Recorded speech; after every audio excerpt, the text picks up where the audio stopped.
I give the floor to Archimandrite Cyril Hovorun, please. Okay, good. Thank you.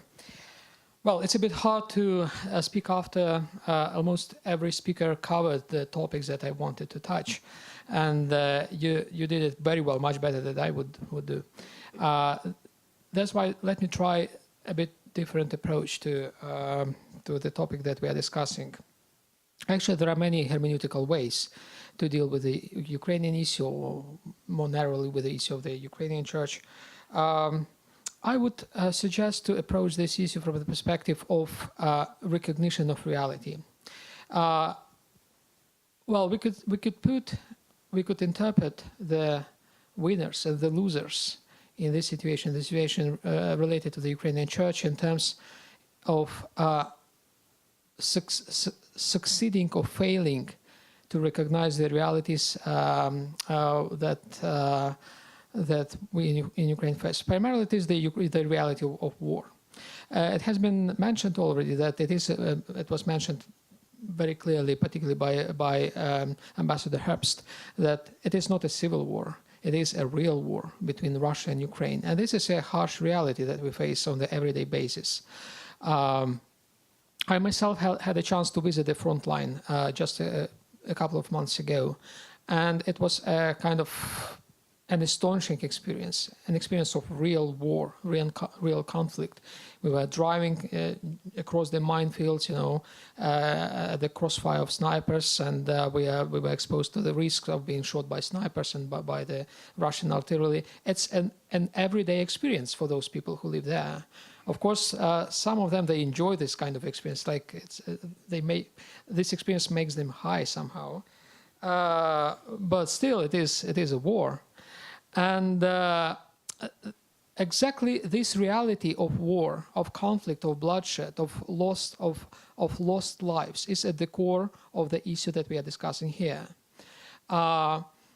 Because the failure of the Russian church to give a solution to the Ukrainian issue, to the Ukrainian ecclesial issue, and the failure of my own church, which is the Ukrainian Orthodox Church under the Moscow Patriarchate, to recognize the reality of the war, made them failing the Ukrainian people. That's exactly why they are not heard anymore, why they are not respected anymore, as they used to be respected. They're either silence or endorsement to the war contributed to a dramatic fall of their reputation in the Ukrainian society among the Ukrainian people. Even among their own flocks, the people who belong to those churches, even they were diverted from those churches eventually as a result of this silence, of this corroboration and collaboration, sometimes very open collaboration with the aggressor. I would explain the decrease of popularity of the Moscow Patriarchate in Ukraine by this failure to recognize the reality of the war. And the only church in the Orthodox ecumene that has recognized this reality, that has faced this reality, and has consoled the Ukrainian people about this reality is the Ecumenical Patriarchate. And that was exactly the winning point for the Ecumenical Patriarchate. It received a tremendous support among the Ukrainian people, even though who in Ukraine knew about the Ecumenical Patriarchate before that?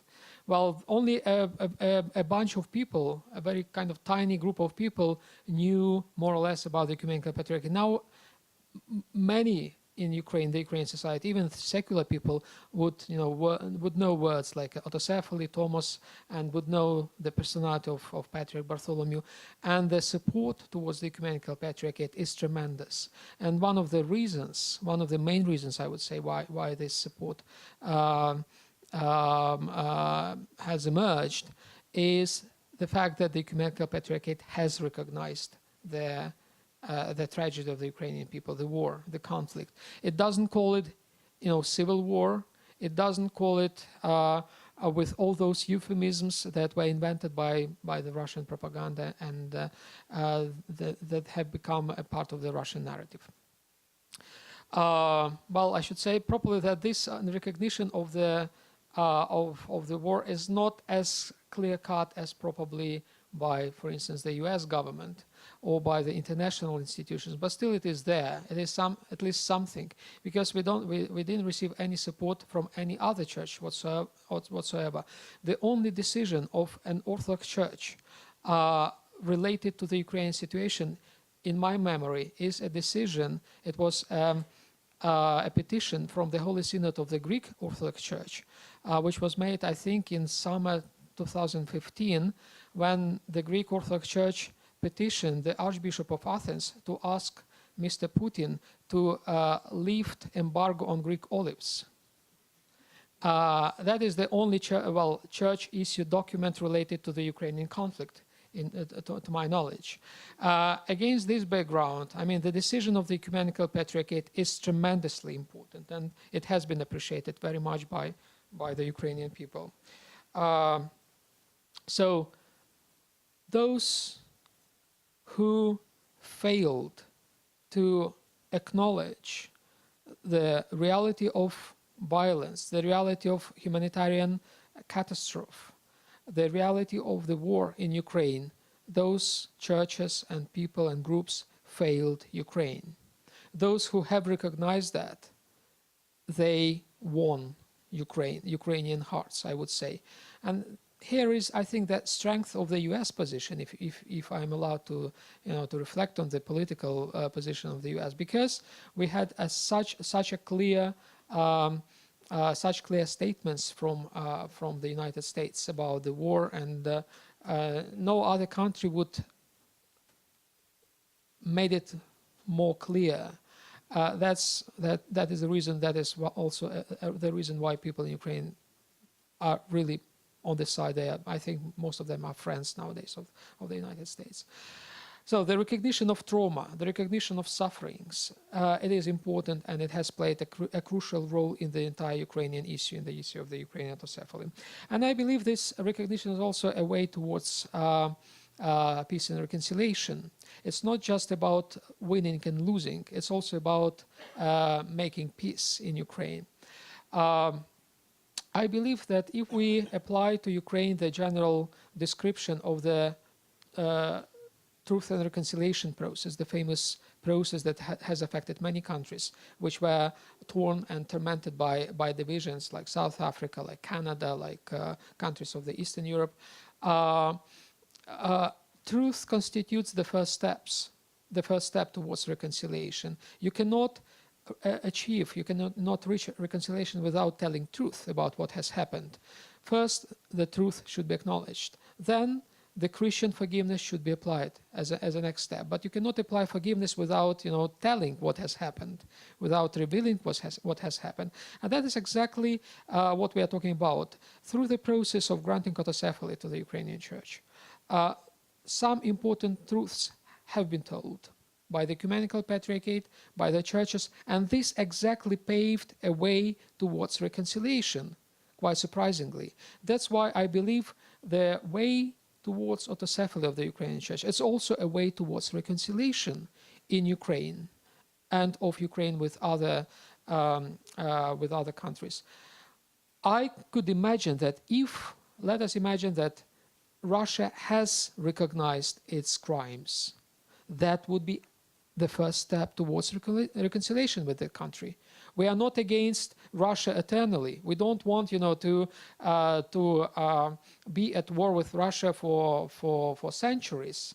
We want to reconcile with that country, but that country first has to recognize what it has done.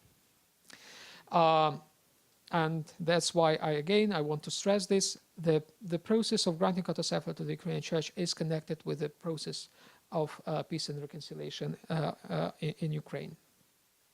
That is the most important point that I wanted to raise. Another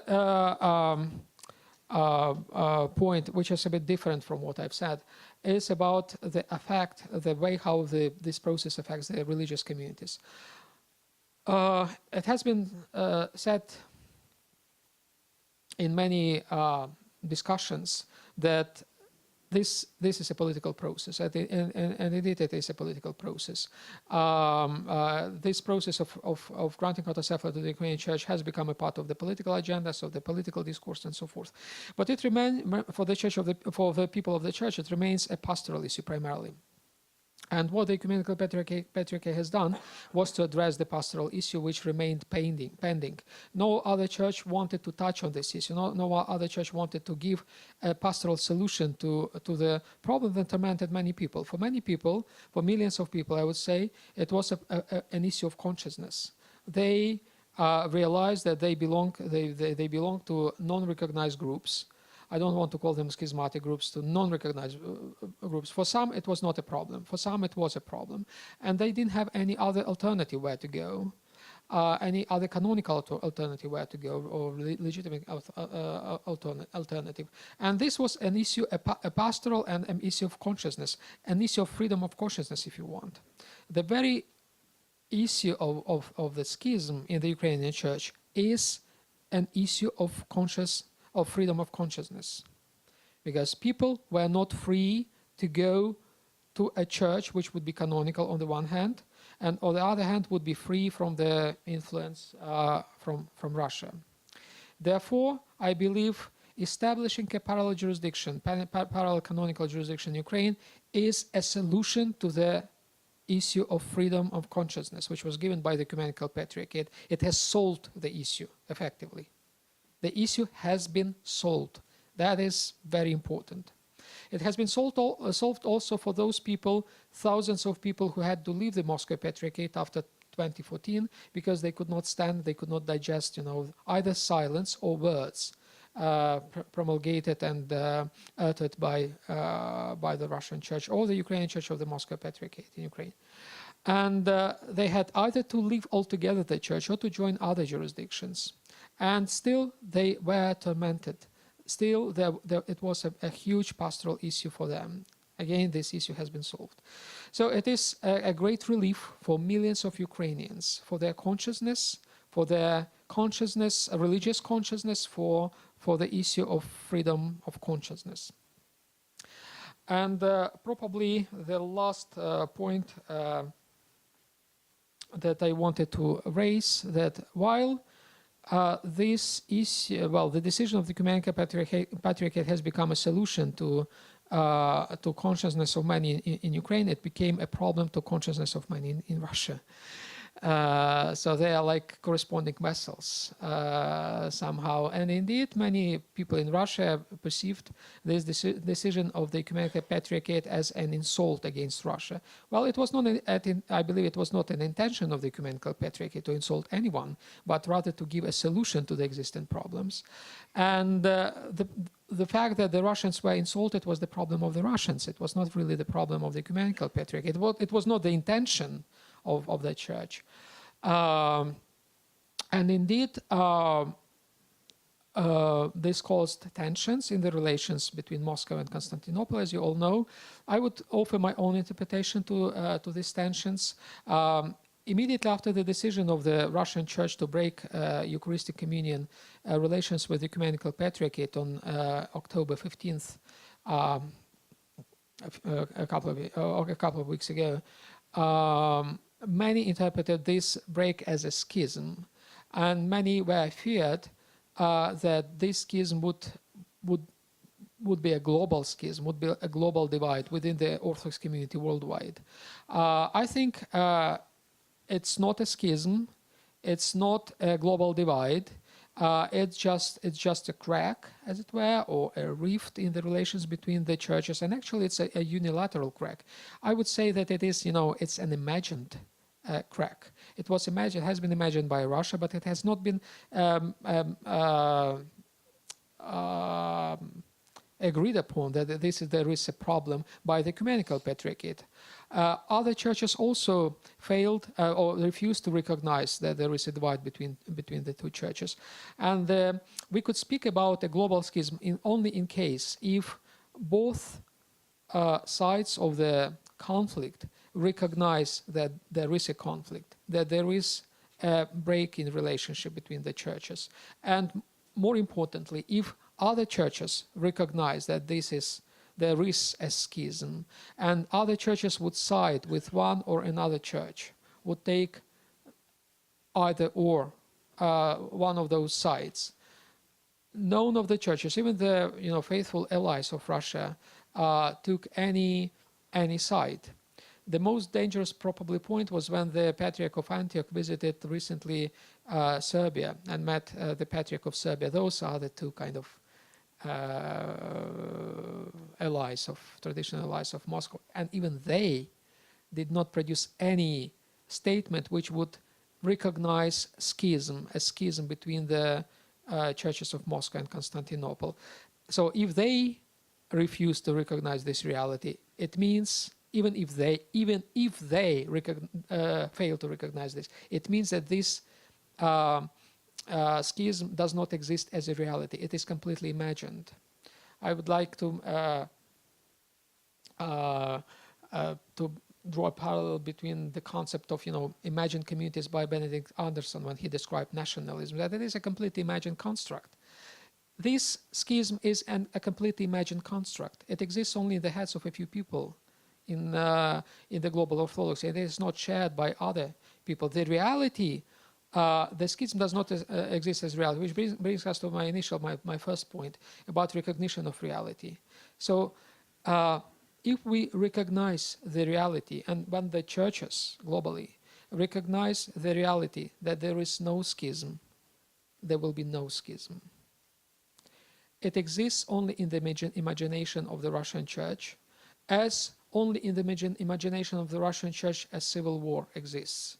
So one delusion produces another delusion. A delusion about what is happening in Ukraine produces a delusion about what is happening between the churches in the global orthodoxy. The reality is, yes, there is a war in Ukraine. This reality has been recognized by the Ecumenical Patriarchate, and I think most Ukrainians are grateful to him and to the Patriarchate. And this recognition by the Ecumenical Patriarchate has not produced any split, any divide in the global orthodoxy. Those are two important realities that we need, I think, to bear in mind, and I'd like to emphasize those two realities in my presentation. Thank you for your attention.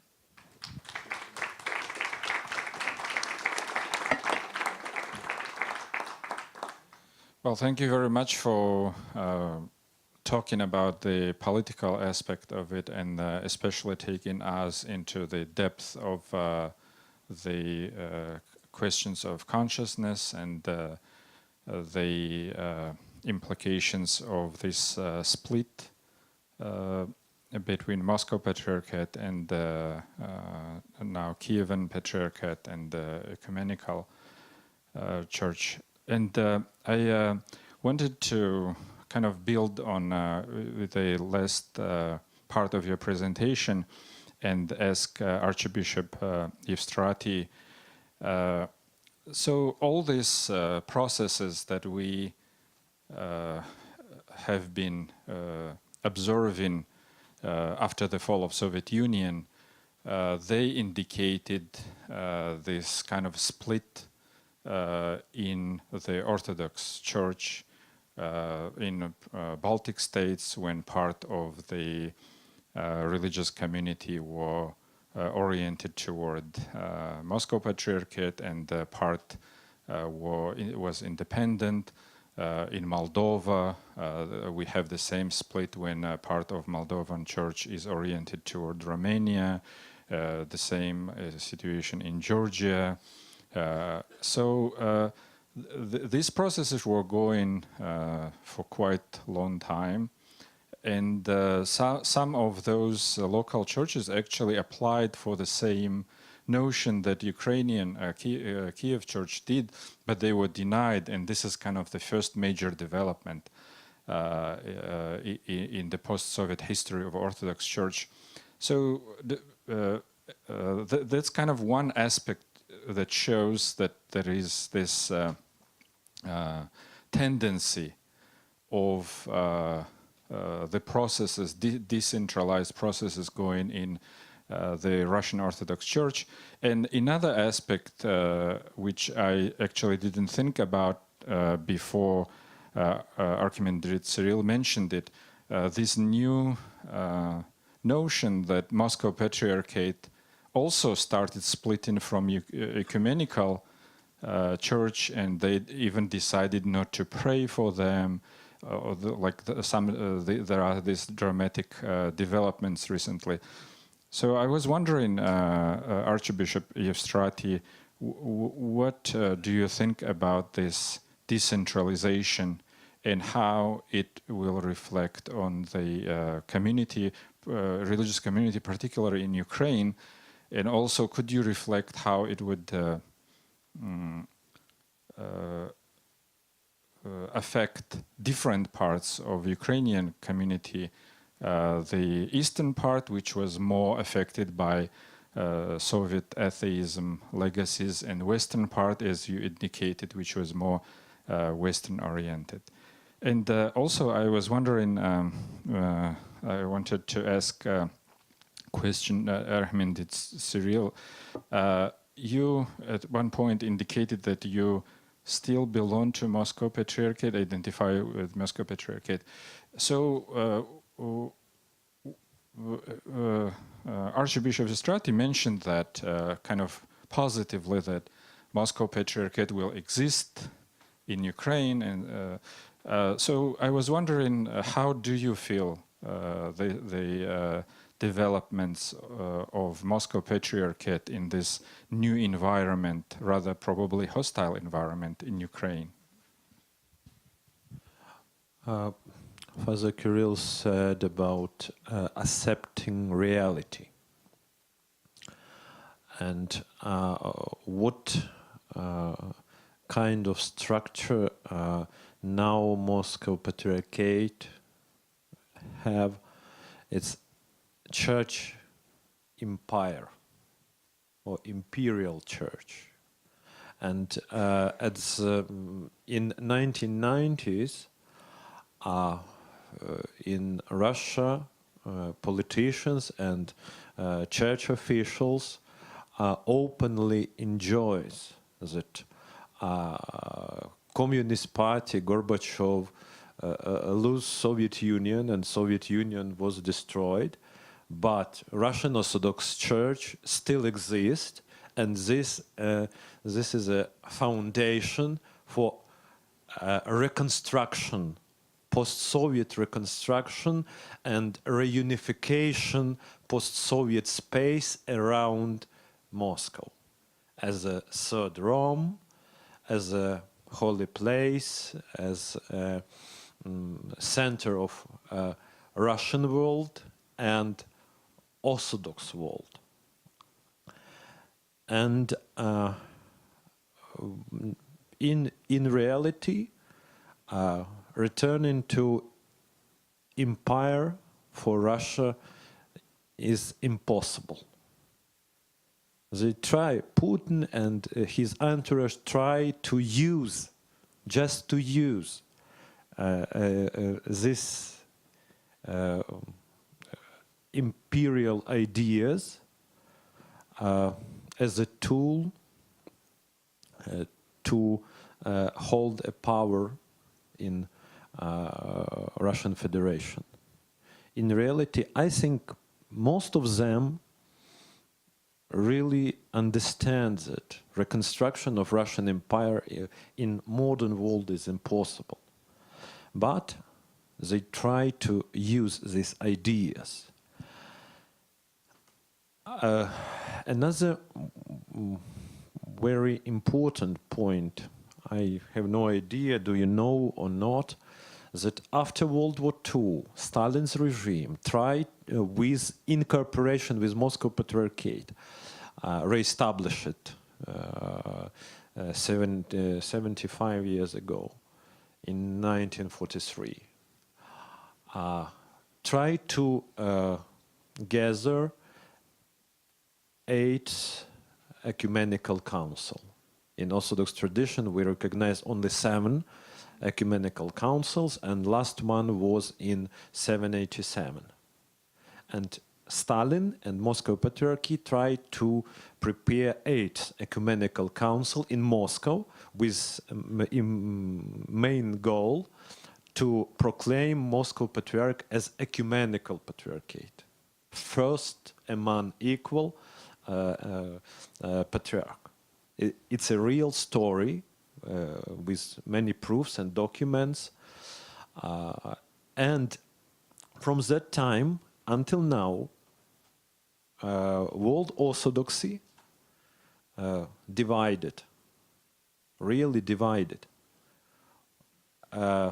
One part support ecumenical patriarch as a real leader of modern real Orthodoxy. Orthodoxy oriented on values of freedom, of dignity, human dignity, and so on. And other part tried to re-establish medieval orthodoxy, imperial orthodoxy, and ideas of orthodox re-establishment of Orthodox empire, or reconstruction of new Byzantine empire around Moscow. And ground for these ideas inside Moscow Patriarchate is that the Moscow Patriarchate, one, is bigger than all other 13 mutually recognized churches on one Moscow Patriarchate by number of believers, churches, and entire network. But near 40% of structure of Moscow Patriarchate exists in Ukraine under jurisdiction of Russian Orthodox Church.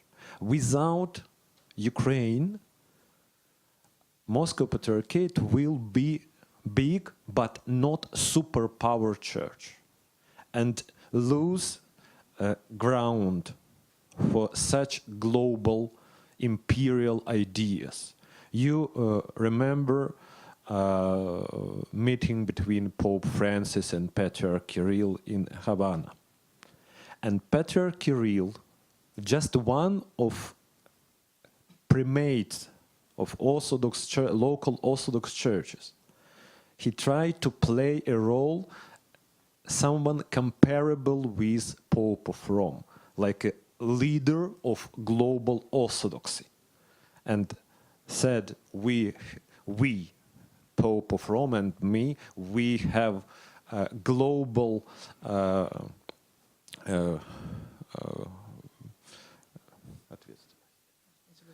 we have global responsibility. We two leaders, we have global responsibility, and so on. And conflicts you mentioned, and splits you mentioned, in Moldova, in Estonia, in Georgia, it's a part of process of decentralization, of deconstruction of empire. But these examples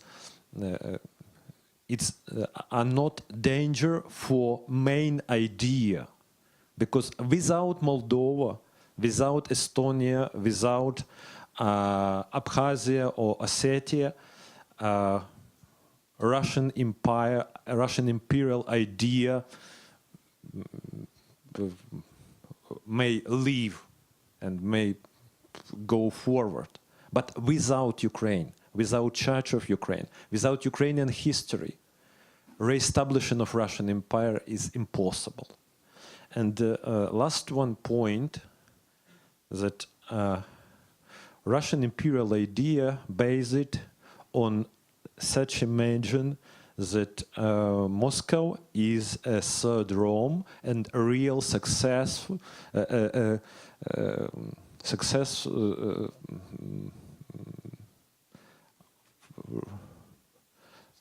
successor of Byzantine heritage, successor of Byzantine heritage. But Kievan history, Kievan church is only one link, real link between Byzantine heritage, Byzantine tradition, Byzantine history and Moscow history. Without this link, Moscow statehood history starts from Ivan Kalita and Metropolitan Peter, from first years of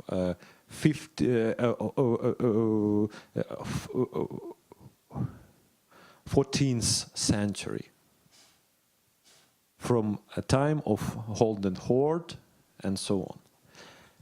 And one of main symbols of Russian heritage, hat of Monomach, Shapka Monomacha.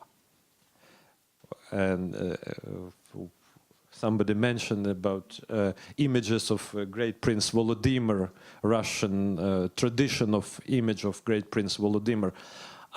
Head of Monomach, it's a idea. It's a symbol of idea that Emperor Constantine Monomach of Byzantine Empire, as a symbol of transition of the power,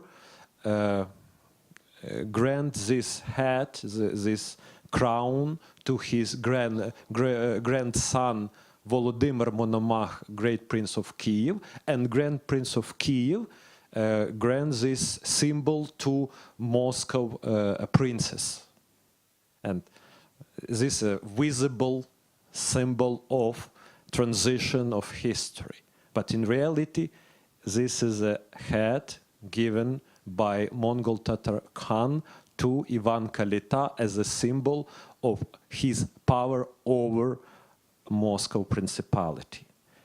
And without Kiev, without Kievan history, Russian imperial idea impossible, and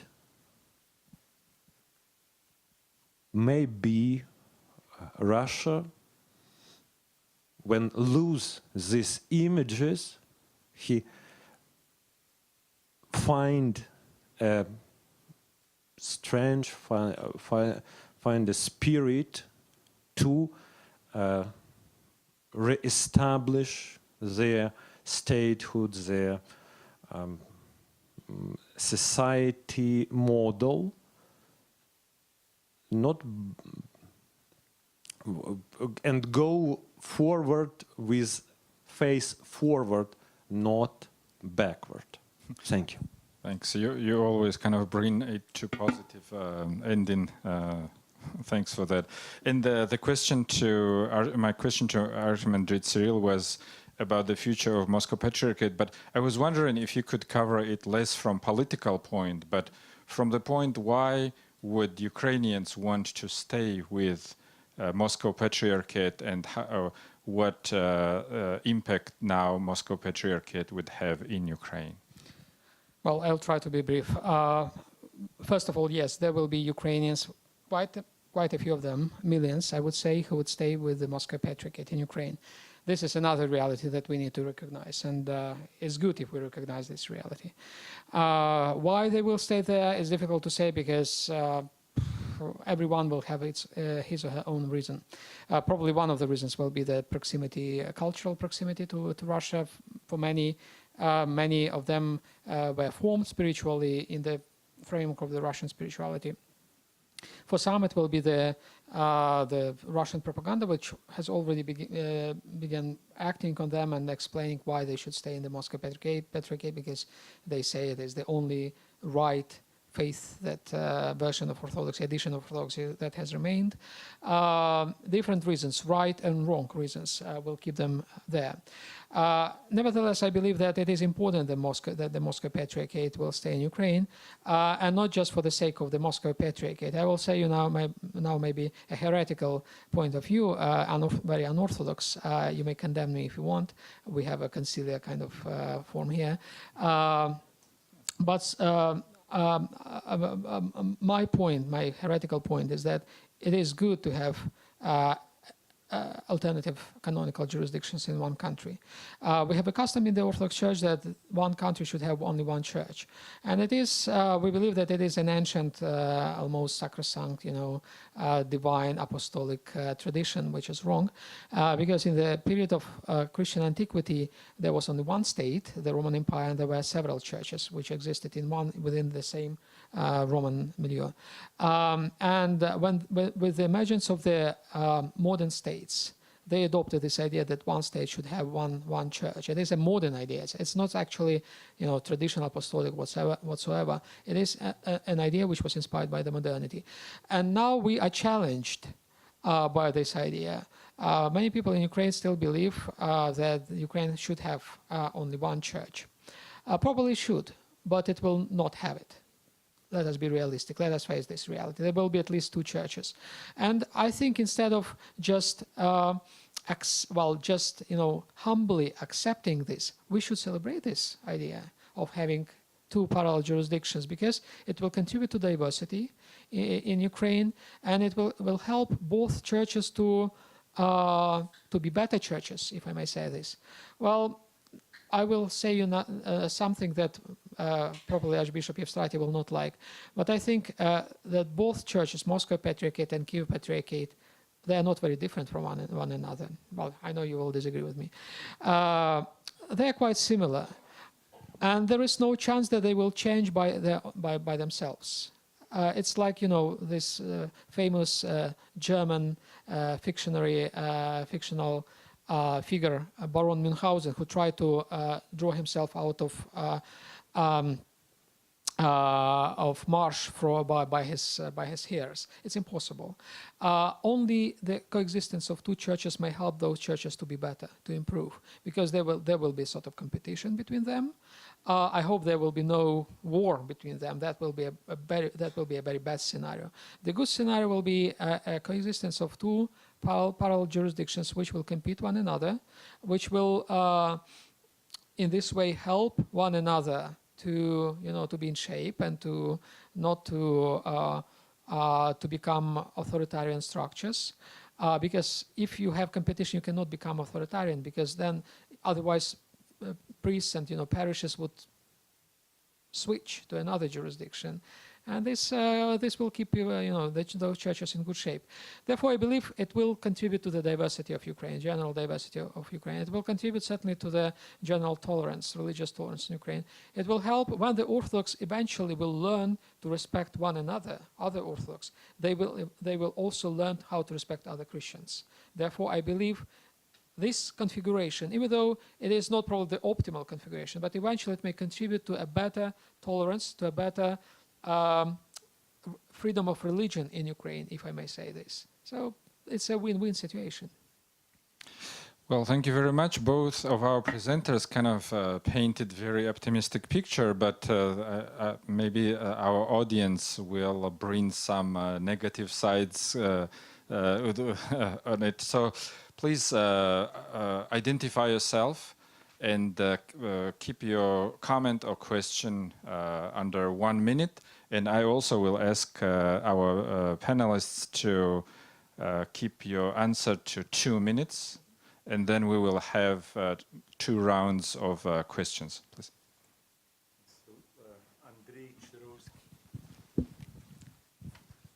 Our commander Cyril was talking about accepting reality. Well, the Ukrainian Orthodox Church, Kievan Patriarchate, did not accept reality for the last 20 years. And today they stand on the threshold of what they dreamed of. It wasn't reality for 20 years, it was a dream. I doubt that Moscow will just accept the reality of their loss, and I think they're going to spend a lot of energy and waste a lot of money and spend a lot of energy on trying to recover and somehow change this situation because there's so much stake. I would like to hear your comment on that. Let's collect several questions, please. Austin Doler, Center for European Policy Analysis. Now, earlier you both touched on the idea of freedom for an Austrophilic Ukrainian church wouldn't just mean freedom from Moscow, but also freedom from the Ukrainian government as well. Now, what concrete steps would an Austrophilic Ukrainian church have to do in order to not become wedded to the Ukrainian government and become just an arm of soft power like we're seeing the Moscow church acts for Putin's regime? Thank you. Okay, and question. Thank you. My name is Nicholas Soy, Director of the Orthodox Peace Fellowship. I really appreciated your comment, Father Cyril, about the imagined schism. I'm getting emails all the time since October 15th of people saying, what do I do now? Can I go to a Greek Orthodox church anymore?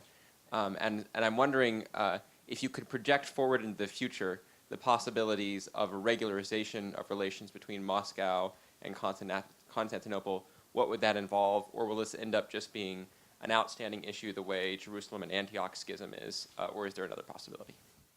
Okay, thank you. So let's this time go with Well, I will Archimandrite Cyril. start. Thank you. I will start with the last question. I don't know what needs to be done in order to normalize the relations between the two churches. It's going to be. I think it's going to be a long-lasting issue. It's going to be a long-lasting fantasy, I would say. How to dissipate this fantasy, I don't know really. But it has to do with the second question about the. With the first question about the accepting reality. I think. Well, the reality for Moscow is it's not losing anything.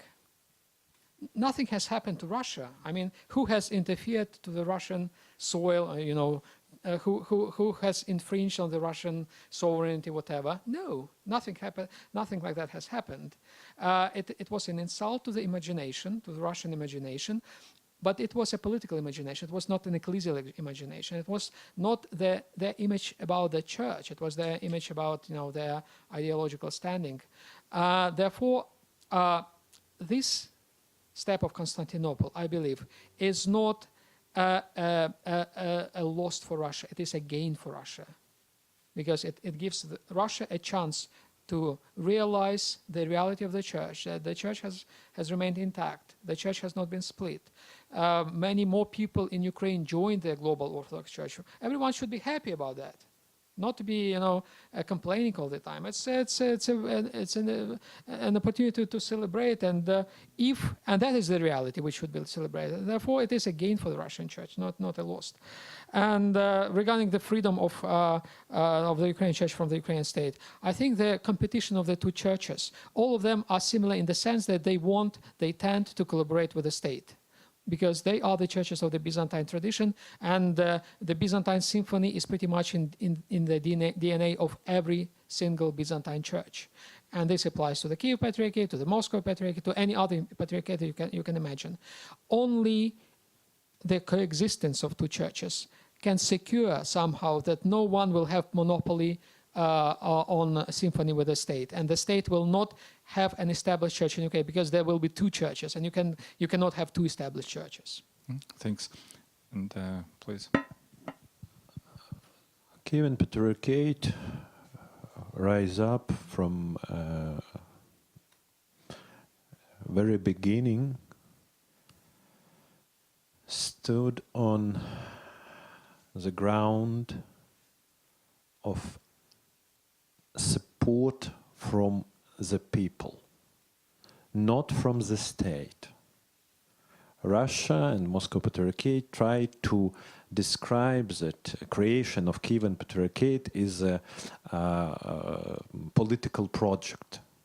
But in reality, Ukrainian state never support Kievan Patriarchate, just maybe at the time of President Yushchenko in many words, but very few symbolic deeds.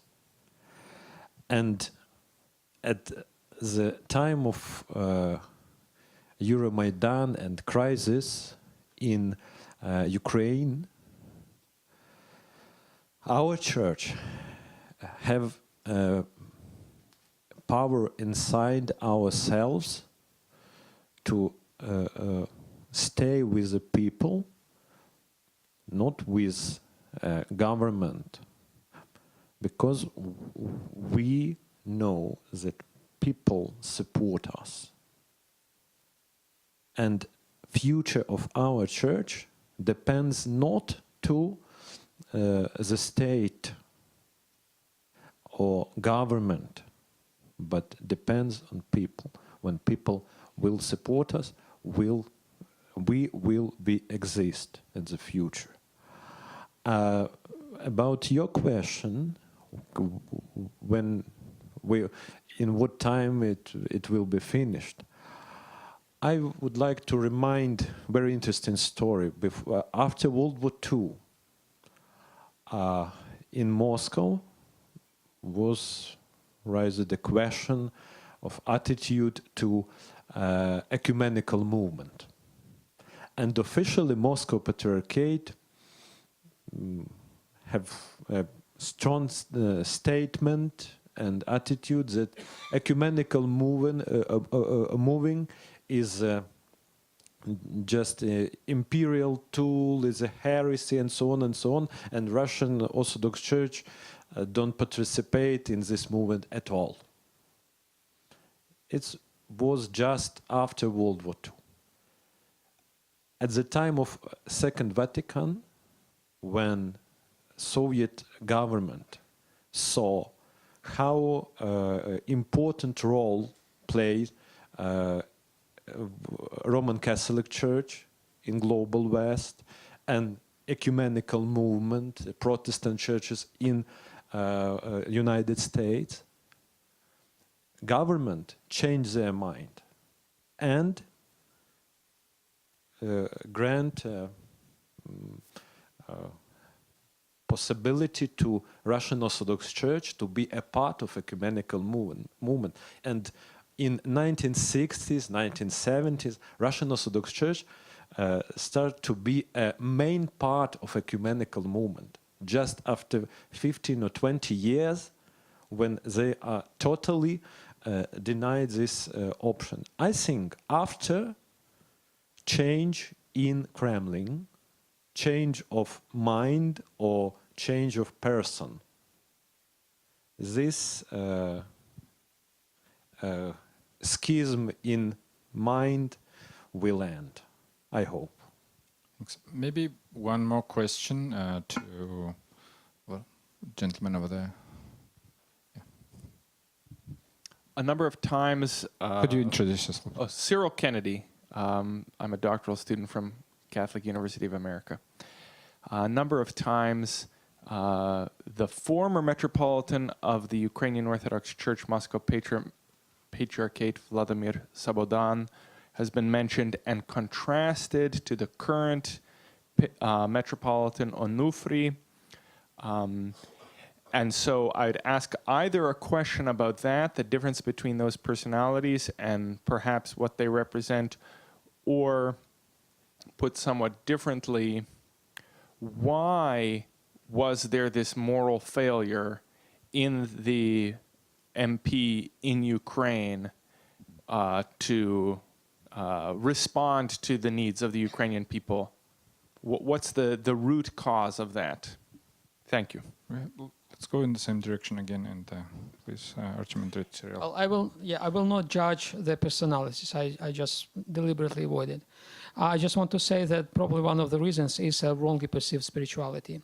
It's a sort of spirituality that distances itself from the reality. It despises political realities, and it gives a way to very wrong political realities in this way. That is the explanation of the behavior of the Ukrainian church nowadays vis-a-vis the conflict in Ukraine. People pretend they try to, to live in a different world, which is completely imagined, and they perceive this world as spiritual, the world of spirits, which has nothing to do with the real life of people, and this is wrong, and that is the reason of failure, I believe. Late Metropolitan Volodymyr, as you know, took many official positions, church positions in Russian Orthodox Church with big responsibility. He was like a chancellor of Moscow Patriarchate. Before this, he was exarch of Western Europe. He was for 10 years he was rector of Moscow Academy. He was a representative of Moscow Patriarchate to World Council of Churches in Geneva, and he have big experience, and he knows much clearer that real world is much complicated than a simple picture. And Metropolitan Onufry